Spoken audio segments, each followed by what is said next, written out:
everyone, and welcome to a new episode. Today we're here with Jessica Martinez. Jessie is a psychodynamic psychotherapist. She got her master's in clinical psychology in Mexico and has different scientific articles published related to machismo, infidelity, and also to research studies about self-concept and life quality in people with addictions and defense mechanisms.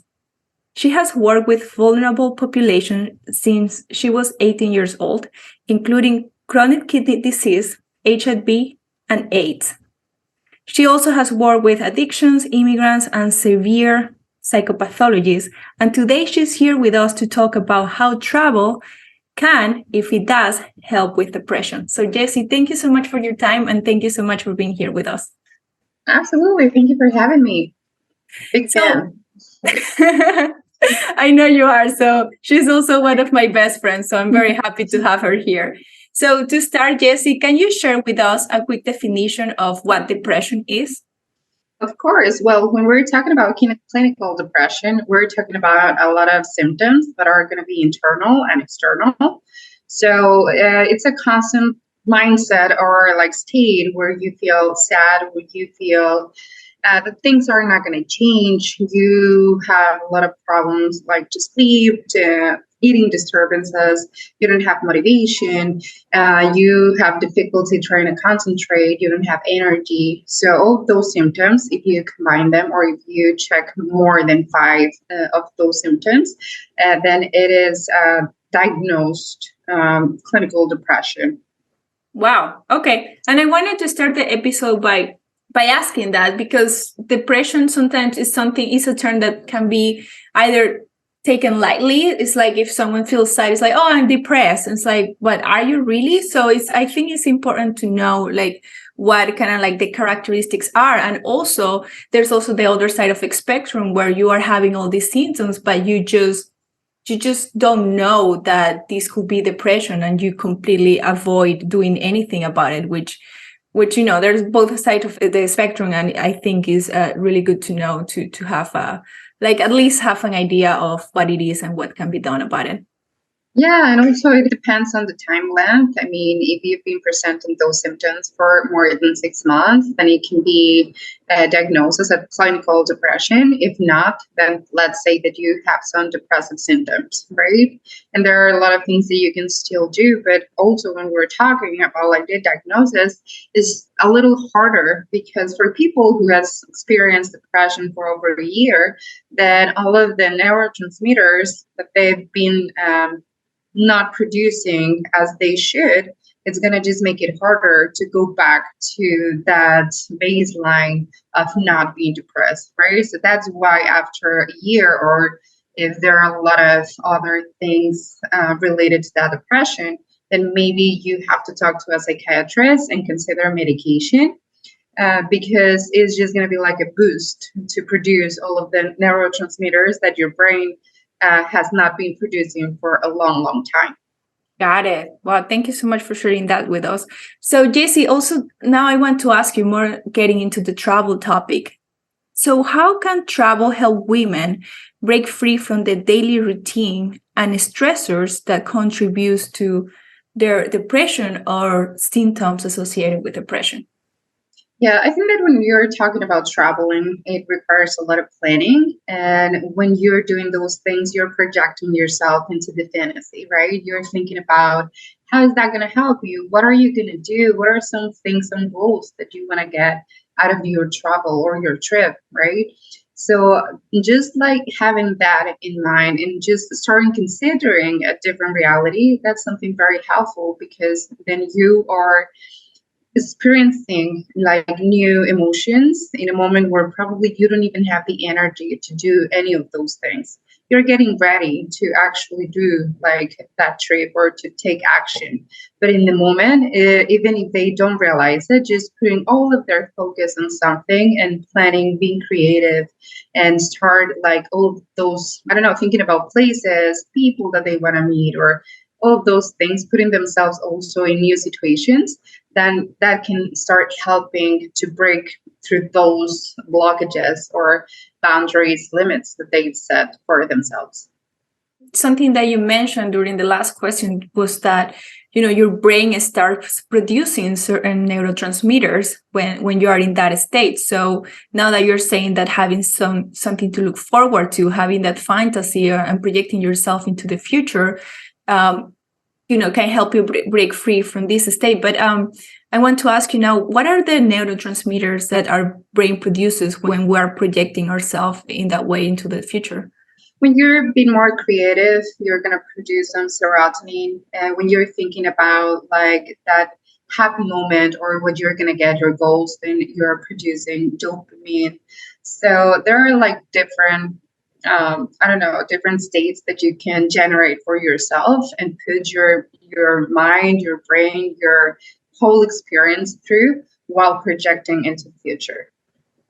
Got it. Okay. Yeah. Something like as a personal experience, it's something that I know that when I'm feeling sad, a lot of energy or close or burnt out, like thinking about my trips that are coming up or thinking about planning something is just something that really helps. But again, I haven't experienced any case of like depression where it's like clinical. And so this is also that, how will you work with a patient that has symptoms of depression and is interested in just breaking free from their routine and travel? Will you say right away something like, hey, you should travel?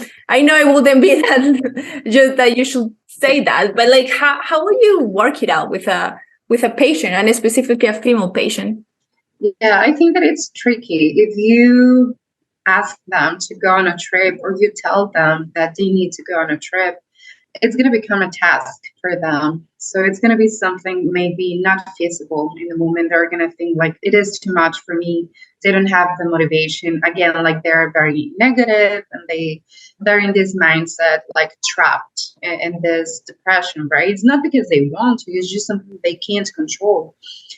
So I think that I would just start questioning, like, what would you get out of it? Or how do you picture yourself feeling in those situations? Mm-hmm. I think that just fantasizing with the moment, thinking about what are some things that you're lacking of in this moment and how can you get there?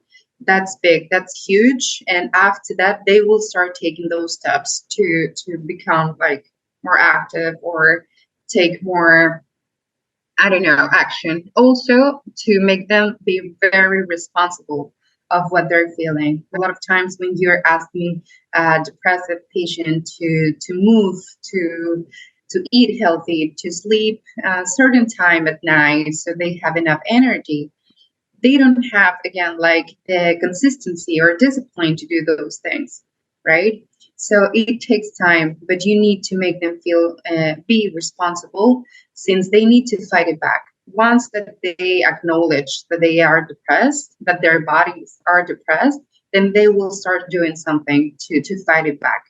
So if you project it to the fantasy and then you ask them to start making like those steps, even if they're baby steps, but like to do something, then it's going to take longer for them, but they're going to get there. Got it. So you can just like throw it at them like, hey, you know what are you like, this is, it's not funny, but I was going to say it's funny, but like, it's interesting, like, because we're both from the Hispanic culture, right? So for our culture, there's not such thing as being depressed or anxious or any of the, mental health issues. It's always like a joke, or it's like, oh, come on, just get up and do this and go travel and do that and la la la.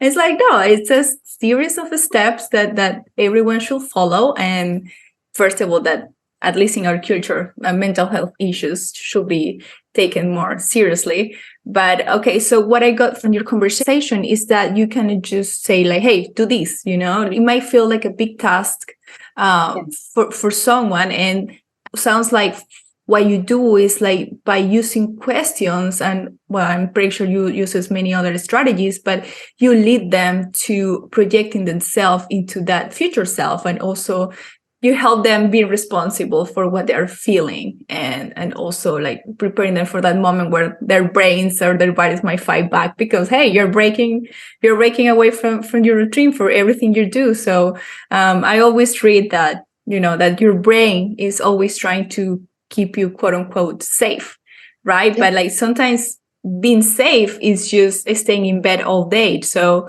yeah, definitely. It's just the easiest way, like, because you're not going to have energy. So your brain's going to say, like, don't use it.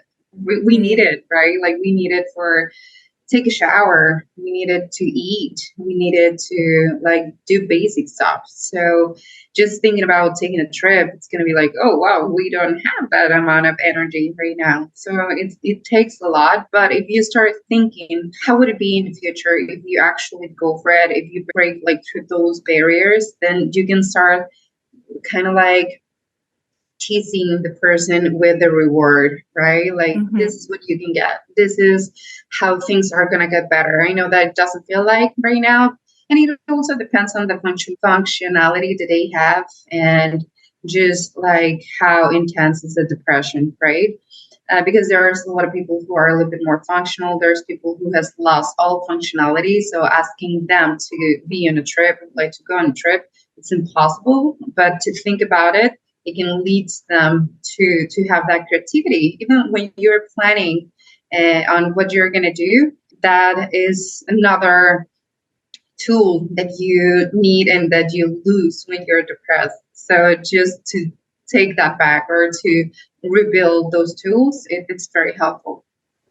Got it. And then, yeah, I mean, as you mentioned, like not every case is the same. Not everyone is the same. So like when we're talking here about like being depressed or the symptoms of depression, there are like a lot of nuances into that topic. So please take what resonates with you, and what it doesn't, just don't take it, but keep listening to the episode. So now I want to ask you if like for someone that was able to break through those barriers, right? Will like found that energy to project herself or himself into, that future self that is traveling. Do you think that the travel or being abroad can be an effective form of self-care? Definitely, yes. I think that again, you get a lot of creativity while you're doing those things, and just by being abroad and just getting to know different people, different cultures, like different environment, you need to adapt. You need to be smart in the moment. Well, the definition of smart is just like being able to fix or to have a solution for whatever comes.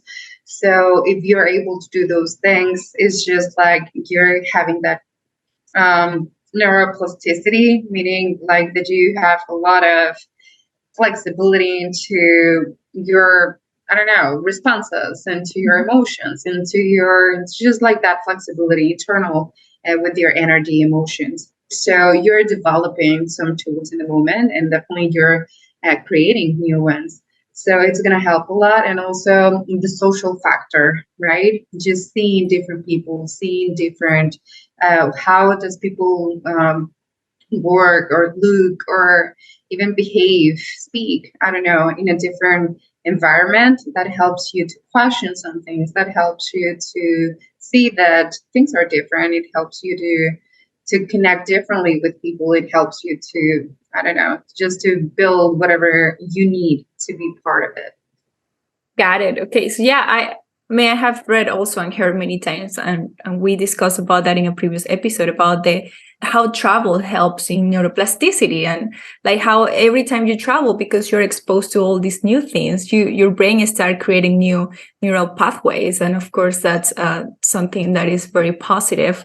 But also something that you mentioned, like when you get exposed to other way of behaving and like social rules, something that I've heard repeated times about people from northern countries where, they don't use physical touch as much when they go to maybe a tropical country, or if they go to Latin America, we are like very touchy in the sense that we hug, we kiss, and that, for example, that for them has been something incredibly beneficial for them in the sense that they get exposed to those new ways of showing affection, and that actually benefits their mental health a lot from what I've heard about their comments and experiences.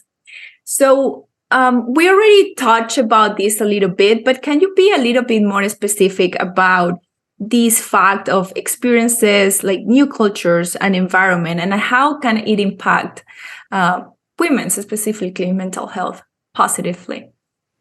Sure. I think that whenever you are being in a social environment, for example, having to connect with someone else emotionally, it can help you because you're not just talking with someone in front of you, right? They're being part of the whole experience. It's something that you thought in the past, and then you have a purpose for it. So everybody who is in touch with you in that moment, it's going to be part of that experience. So you're going to give it a meaning. And when you're connecting with new people, then you're making them part of something that is very personal, something that is very yours, right? The way even that you're connecting with them, it's a little bit more intimate, it's more personal, more deep. And it helps a lot when you're depressed and you're feeling that no one cares about you, or that you are alone, to just being able to unlock that channel, that emotional channel, and let someone in so directly, because it's just an instance, it's a moment that you're sharing with them. So you're kind of like pushing yourself to be part of it and letting others be part of it. Oh, that was so beautiful. I know. It's like, yeah, it's that. Yeah, it's that moment. Yes. Yeah. So, do you think that there are any specific types of travel experiences that have been shown to be beneficial for women or just anyone struggling with depression? Yeah, well, probably group traveling. I mean, it could be something easier for people who is very depressed. I mean, because they're trying to find like that sense of community and being part of something greater, something bigger. I think that if you're more functional and more in tune with your emotions, you're just having like a, I don't know, sometimes you can be very overwhelmed and become depressed, but you're still very much in charge and responsible for what you're feeling. I think that you can push through and go on and get a trip and connect with people, connect with others. So that can help too. Going on a trip with your best friends, I don't know, but it's just like the experience of going through something different and going through pushing yourself to do something that probably you haven't done in order to unlock or just to be open for those experiences. Got it. Okay, got it. So group travel, traveling with friends, or just being able to experience something new. And but also I want to ask you about like the other part of it. Like, I know we're both immigrants from from Venezuela, from Mexico. So, and I know like at least immigration like takes a toll on your mental health. So I know I have some listeners that have immigrated to new countries. So what can you say that can be some ways that they can take care of themselves during this process? Because at least the first year is super tough, and the majority of people I have met have experienced, including myself, have experienced symptoms of depression. So that's what's something that you can recommend to take care of our mental health. Well, I think that it's very complex, right? I've also experienced some of those symptoms, depressive and anxiety, because of the whole thing, right? Like just emigrating, going to a different country. And it really depends what was kind of like the reason for you to emigrate and what were you doing, right? But speaking from my experience, it's just like I was so focused on making it happen, like to be successful, that I kind of like forgot about myself, right? I was so focused on work and making it work, right? Mm-hmm. So you're kind of like, you don't stop to see what's happening. Your life becomes like those things that your functions instead of yourself as a person. So I would definitely recommend to continue having like those moments to check in with themselves, just to explore the very basics, like, am I eating well? Am I sleeping well? And how's my skin? Am I dehydrated? I don't know, like, how's my mood? How's my energy? How's like just being in contact with themselves? And if you're not doing any of those things, being brave enough to admit that it's your fault, No one else is in charge of your life. No one else is in charge of taking care of your body. So just saying like, okay, this is my fault, so I have to do something. I need to take care of it. I need to fix it. And then slowly but surely, right? Like, for example, this week, I'm going to start, I don't know, drinking water and sleeping at least 7 hours, 3 days a week, and then going 4 days a week, and increasing it until you get to those levels of actually being taking care of yourself. And if you're taking care of those things, it's going to be harder for you to get depressed because, again, the depression is going to be the combination of a lot of symptoms. So you're not going to have the basic ones. You're going to have your strength too to fight it back. So whatever comes, if you feel sad, you're going to be able to process it. You're going to be able to find like some resources with people, by yourself, with, I don't know, in the community that are going to help you to work through that depression. Got it. Okay. So sounds like it all starts with you, and in the sense that, yeah, you got to take care of yourself, take care of your body, and start with the basics. Like, because something as basic as, am I drinking enough water? Am I am I eating good food? So it's like something like so simple, but at the same time, just because it's simple doesn't mean it's easy. And also, I really take away what you mentioned, that at the beginning you were so focused on the functions, but that you forgot about yourself.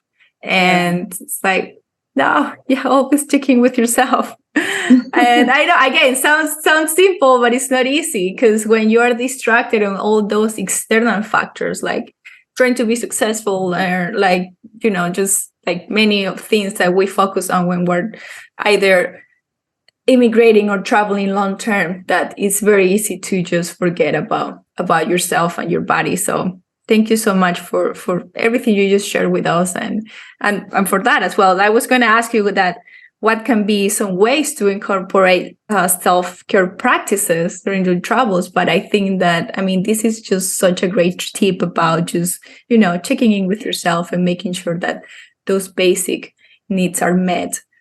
Also, something else that I always recommend, I mean, traveling, not traveling, but if you're struggling to remember like those things, to actually remind yourself, I need to do this, then we all have devices. We're in that era, so let's use them. So you can either download an app that it's going to track how much water you're drinking, how many hours you're getting of sleep, what are some of the foods that you're eating, and I don't know, some of those things, or even like in your calendar, or setting some alarms, or like time to drink water, or I don't know, or using your friends, right? Your community, your people, just to ask them like, hey, can you ask me on a weekly basis if I drink water, or if I'm going to go on a trip, like I'm pretty sure that I'm going to forget this. And you ask if I've done that. It's going to help you to be accountable for those things, and just a reminder of doing them. Got it. Thank you so much. Those are great trips. And if you ever need me to remind you of anything, just let me know. And I will do. Definitely. I'll call you. So now, Jessie, how can we address practical concerns or fears related to when we travel, and also managing our depression? Because as you have mentioned throughout the episode, it can be quite overwhelming for someone that is experiencing these symptoms or going through depression. So what do you recommend to address those fears or concerns that are valid? Well, I think that sometimes they can become very, very real and very intense. I mean, they are real internally. So the first thing I'll say is just, well, you can journal about them, and you can try, I know it's not easy, but you can try to share them with someone. Because when you are just having someone as a burden sound, just making sure that what you're thinking, it's an actual challenge or threat, it's going to help you to get different ideas, to get different options of how you can deal with them. Or also, I don't know, trying to ground yourself in the moment. When you have a fear, when you're experiencing fear, most of the time it's going to be in your head, right?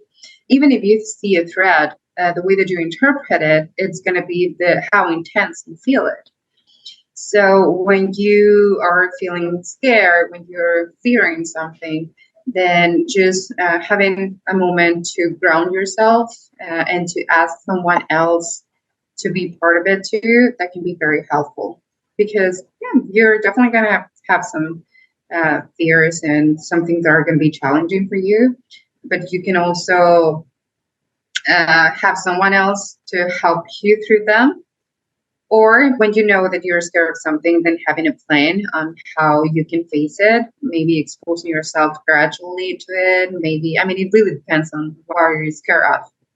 I was also going to ask you that because when we are feeling scared or we are worried about certain concerns, one of the main things that we do is to isolate ourselves. And you also have mentioned about the power of community, especially when we travel or when we immigrate. So how can someone connect with others and start building their social network and their social support while going through these feelings of, I just want to be alone and isolate myself? Yeah, well, I just talked about it. I had like a staff meeting where I work at, and we talked about those things. I think that after the pandemic, there's a lot of people who has been isolating themselves just because it's easier, because you're scared of like what are others going to think about me, or what if this interaction is not what I'm thinking it's going to be like. So I think that first of all, you need to be very realistic with your expectations. I mean, what do you want to get out of like that interaction? If you want to get like a friend for life, then probably that's a big expectation and you're putting in a lot of pressure on that interaction, right? That maybe is going to last for 5 to 10 minutes. So it's just having like that mindset of I want to make friends, I want to be social, or I want to be, I don't know, likable, or I want to be friendly, or I want them to know that I'm kind. That can be your goal, right? But not to build like a friend for life, or it can happen definitely, but just not putting in a lot of pressure and thinking that whatever happens is just for you to do it for yourself, not for the other person. I mean, you are using like this tool, you are the one who's going to become social because you need it in the moment. So owning that wish, that desire of being part of society, I think that gives you the power of doing it, because there's a lot of people who says like, oh, I want to do this. And when you ask them, like, why haven't you done it? And it's just like, yeah, but it requires a lot, or maybe they're going to think this about me, or so you have to be very sure that that's what you want and then taking action, because exposing yourself to those scenarios is the only thing that is going to make you be social. Got it. Okay. So being intentional. Okay. So which leads me to the next question, like, how can we prepare emotionally and mentally? How can we be intentional to ensure that our travel experience aligns with our mental health goals? Yeah, well, I think that just thinking about the goals, what do you want to get out of that experience? Sometimes we tend to romanticize some things. I am a fan of that. I think that that's the best thing you can do, romanticizing your experiences, because then you're going to live them intensively, right? And you're going to have a lot of feelings and a lot of attachment to those moments. So just like that, if you're going to travel because you want to be in tune with your emotions, then go and do it. If you want to go and make new friends and be surrounded by a new culture, then go and do that. If you want to just be by yourself and, I don't know, explore the city, then do that, right? But it's just about how you really want to have that experience for yourself. How do you want to share that with the world? How do you want to present yourself into the world? And if that's something that you're looking for. And if not, then that's okay. But be completely aware of what's your goal. What do you want to get out of that experience? Got it. I think it all starts at the moment you start projecting yourself into that experience, right? We don't project ourselves in the same way, and that also applies to all travel experiences. We all don't want the same. And then also me as a person that have traveled throughout different stages of my life. It's like every time I travel, I want something different because I'm not the same person that I was last time that I traveled. Yeah, I think that's something we've talked about before. It's just that as you grow up, then you realize that sometimes you're going to want to be a little bit more comfortable while you travel, right? And probably when you're younger, when you're 18, 19, you're like seeking those experiences, being crazy and out there. And it's great. It's amazing, right? So you don't care where you're going to sleep or any of those things. But when you grow older, it's a little bit more important sometimes. It is. No, definitely, definitely it is. So yeah, we have to check in of ourselves to see what stage are we in? What do we want to experience and how we're going to make it happen? For sure. So yeah. So Jessie, I mean, it's been a pleasure to have you here and also to have this conversation with you because we always hang out, but I mean, we have never talked about this, and I'm so happy to have you finally on the podcast. So for anyone that is listening that wants to get in contact with you, where can they find you? Of course. Well, the only way that you can find me as a therapist is through Psychology Today. Okay. I'm currently working in Chicago in Ravenswood area. So if you're looking for therapy, then you can contact me there. Otherwise, I do have an Instagram, but it's not for public or not for like psychology itself. I'm going to be sharing more content, but it's not the way it works right now. So yes, you can find me through Psychology Today. Perfect. I will make sure to leave the link to Psychology Today in the show notes. Yeah, you're welcome. Jessie, so before I let you go, also, is there anything else you would like to share with us before we end the interview? I just want to thank you and also congratulate you. I love your podcast. I've been listening to a lot of your episodes recently. And thank you so much for having me. Also, I think that journaling through those experiences is something great. And I know that you recently released your journal. So I think that it's something also super helpful. And you have a lot of endeavors like to help people, women, to travel. And I think that's awesome. So yeah. Big fan. I know. Thank you so much. You were the first one that bought the journal, so I really appreciate it. And so Jessie, again, thank you so much. And thank you so much for everything you share with us. Absolutely. Thank you.